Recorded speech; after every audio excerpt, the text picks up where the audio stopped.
അതെ അതെ മാമാങ്കം. അതൊക്കെ ഒരു ഇൻസ്പിറേഷനിലങ്ങ് വന്നു പോയതാണത്. ഇവിടെ അങ്ങനെ 3 മണിക്കൊക്കെ ആ പാട്ട് ഇങ്ങനെ എടുത്ത് ലിറിക്ക് ഇങ്ങനെ നോക്കിയപ്പോ അതൊരു യുദ്ധവും എന്തൊക്കെയോ സംഭവ വികാസങ്ങളുണ്ടെന്നറിയാം. അപ്പൊ ആ പാട്ട് പിന്നെ ഞാനങ്ങോട്ട് പിന്നെ പെട്ടെന്ന് പാടി നോക്കിയപ്പോ എനിക്ക് പെട്ടെന്ന് അതിന് ആ ഭോഗിയിലൊരു ട്യൂണും വീണ് കിട്ടി. മനസ്സിലല്ലേ? അപ്പൊ നമ്മുടെ കുട്ടികളൊക്കെ ആ ഫ്ലോറിൽ തന്നെ ഉറങ്ങുന്നുണ്ടായിരുന്നു. ഞാൻ വിളിച്ചുണർത്തി. എത്ര മണിക്കാണ്? അതൊക്കെ ഒരു 3 3:30 മണിക്കൊക്കെയാണ് സംഭവം. മനസ്സിലല്ലേ? വിളിച്ചുണർത്തിയിട്ട് അവരൊക്കെ പറഞ്ഞു കുറച്ച് ചിരട്ട ഉണ്ടാകാൻ പറഞ്ഞു. അപ്പൊ ഇവരിവിടുന്ന് രാത്രി പോയിട്ട് ചിരട്ടയെ കൊണ്ടുവന്നു. ഞാൻ പറഞ്ഞു മുട്ടുകാലിരുന്നിട്ട് ആ കുതിരയുടെ ശബ്ദം, കുടമ്പിന്റെ ശബ്ദമല്ലേ അന്ന് ഉണ്ടാക്കാൻ പറഞ്ഞു. കറക്റ്റ് ആയിരുന്നു. അന്ന് ഇപ്പൊ നമ്മുടെ ഒരു ഡയറക്ടർ ഹക്കീമൊക്കെ ഇല്ലേ, അവരൊക്കെയാണ് അന്നത്തെ ഈ പിന്നെ ടൈമിംഗ് ഇൻസ്ട്രുമെന്റ് ഒക്കെ കൊണ്ടുവന്നു. അപ്പൊ പിന്നെ ഒരു വാൾ പെയിറ്റ്, ഒരു യുദ്ധത്തിന്റെ ആ ഒരു ഇതുണ്ടാക്കാൻ വേണ്ടിയിട്ട് അവിടെ ഈ ഉച്ചയ്ക്ക് ചോറ് ഊണ് കൊണ്ടുവന്നിട്ടുള്ള ഈ പാത്രം, കരണ്ടി, സ്പൂൺ ഇതൊക്കെ ഉണ്ടായിരുന്നു. ഞാൻ പറഞ്ഞു ഇതൊക്കെ വെച്ച് അങ്ങോട്ടും ഇങ്ങോട്ടും തട്ടിയിട്ട് ഒരു ഒച്ചയും ബഹളവും ഒരു കരച്ചിലും ഒക്കെ ഉണ്ടാക്കാൻ പറഞ്ഞ്. എന്നാലും അതും കറക്റ്റാണ്. ഒരു ദീനരോധനം ഒക്കെ നോക്കിയ ഒരു യുദ്ധത്തിന്റെ പ്രതീതി ഉണ്ടായി. മാവേലിക്കര കൃഷ്ണൻകുട്ടി സാറിനെ വിളിച്ച് ദൈവമേ ആ സമയത്ത് എന്താണോ എന്ന് ചോദിച്ചു. പറഞ്ഞു സാറേ എന്നെ സഹായിക്കണം. എന്താന്ന് പറഞ്ഞു. സാറേ ഞാനിങ്ങനെ പെട്ടെന്നൊരു ട്യൂൺ കിട്ടി, അത് എനിക്കൊന്ന് സാറൊന്ന് വരണം. എന്തായി പറയണേ, ഈ അർദ്ധരാത്രി പാട്ടെടുക്കുക? ഞാൻ പറഞ്ഞു എനിക്കിപ്പോൾ അത് വിട്ടുപോയാൽ പിന്നെ കയ്യിൽ നിന്ന് പോകും സാർ.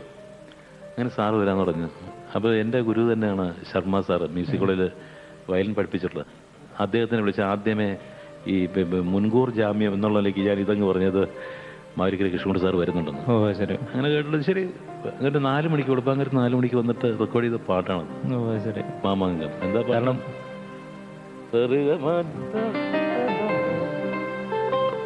മാമാങ്കം പലകുറി കൊണ്ടാടി നിളയുടെ തീരങ്ങൾ നാവായി. മാമാങ്കം പലകുറി കൊണ്ടാടി നിളയുടെ തീരങ്ങൾ നാവായി.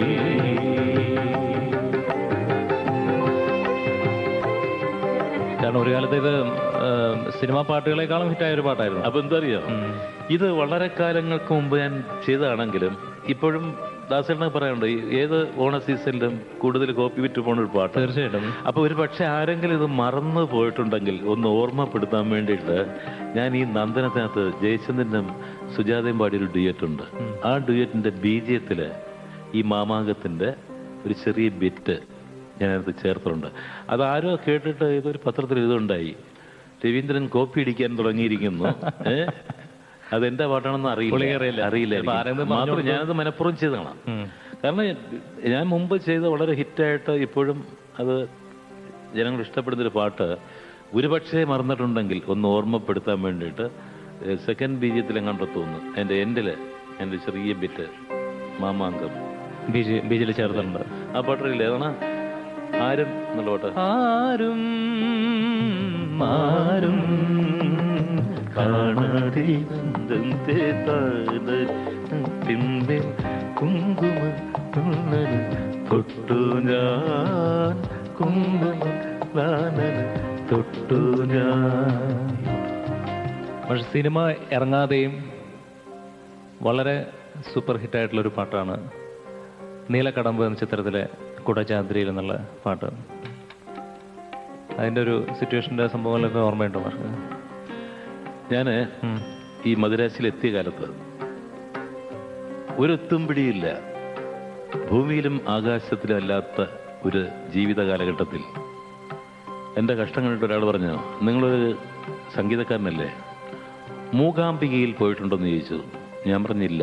ഒന്ന് മൂകാംബികയിൽ പോയി വരൂ, അവിടെ 1-2 ദിവസം ഭജന ഇരിക്കുക.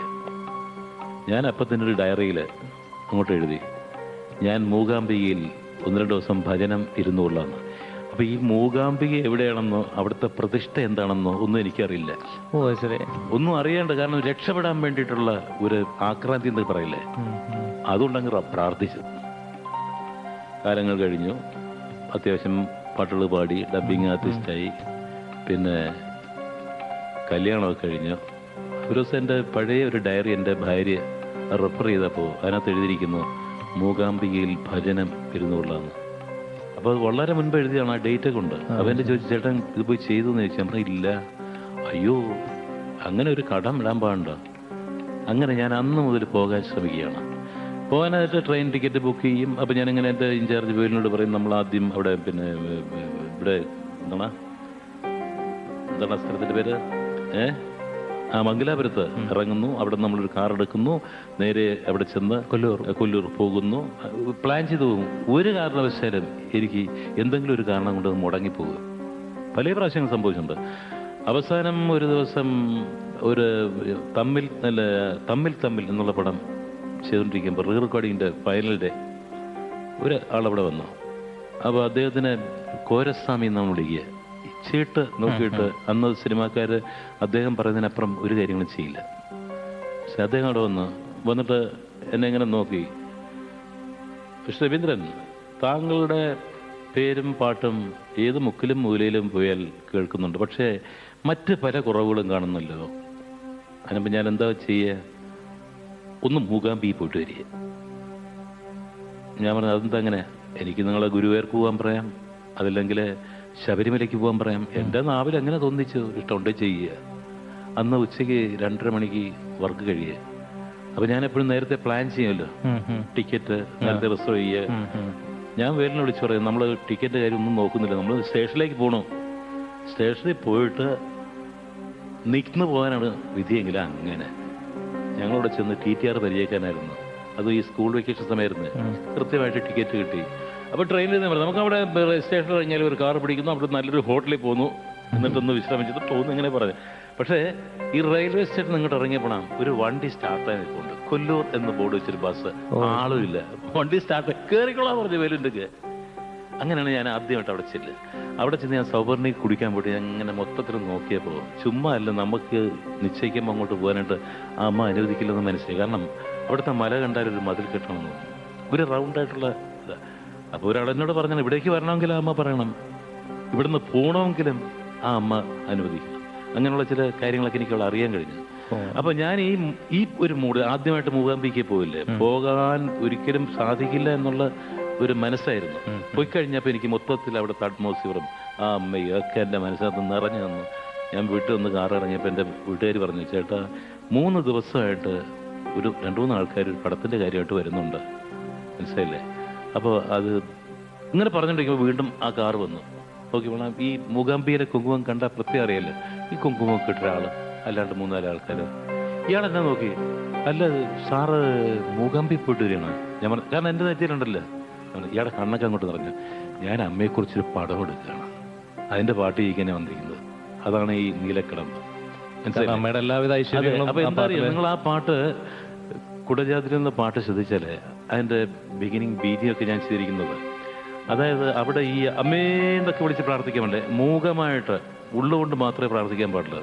ഞാൻ ഈ മൂക്കൊണ്ട് മൂളിച്ചാണ് അതിൻ്റെ ഹമ്മിങ് എല്ലാം ബീജത്തിൽ. ഞാനത് ഭക്തരുടെ ഒരു മാനസിക അവസ്ഥ, അമ്മയെ ശരണം വിളിക്കുന്നത് ഉള്ളിൽ വിളിക്കുന്ന ഒരു ഹോണ്ടിങ് ഇല്ലേ, അത് ഞാൻ ഒരു ഹമ്മിങ് രൂപേണയാണ് അതിൻ്റെ ബീജമൊക്കെ ചെയ്തിട്ടുള്ളത്. അതുപോലെ അവിടെ ശീവേലി, അതിൻ്റെ ഋതം ഇതൊക്കെ കേട്ട് ഞങ്ങൾക്ക് മനസ്സിലാവും. കാരണം അവിടെ പോയിട്ട് വന്നിട്ട് ഞാൻ ആദ്യം ചെയ്തത് അമ്മയെക്കുറിച്ചുള്ള ഓട്ടമാണ്. കുടജാദ്രിയിൽ കുടികൊള്ളും മഹേശ്വരി ഗുണദായിനി സർവശുഭകാരിണി. വേറെ വലിയ ഗുണം എന്താ അറിയാം, ഞാൻ മൂകാംബിയിൽ എപ്പോഴും പോയാലും അവിടെയുള്ള എല്ലാ ആൾക്കാരും പെട്ടെന്ന് വന്നിട്ടൊക്കെ സുഖകരമൊക്കെ അന്വേഷിക്കും. കാരണം ഇപ്പോഴും വെളുപ്പാങ്കാലത്ത് ആദ്യം ഇടുന്ന പാട്ട് ഇതാണ്. കാരണം അമ്മയുടെ എല്ലാവിധ ഐശ്വര്യങ്ങളും ആ പാട്ട്. അതുപോലെ തന്നെ ഹിറ്റാണല്ലോ അമ്മയെ കുറിച്ചുള്ള പാട്ട് സൗപർണിയാമൃതം. അതെ, കേൾക്കണൊരു പക്ഷിയിലെ വളരെ ഹിറ്റായിട്ടുള്ള പാട്ടാണ് സൗപർണിയാമൃതം.